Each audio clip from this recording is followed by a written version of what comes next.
إلا من تاب وآمن وعمل عملا صالحا فأولئك يبدل الله سيئاتهم حسنات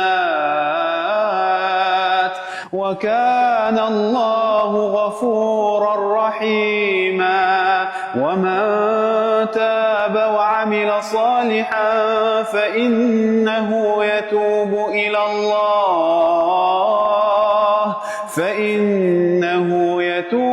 إلى الله متابا.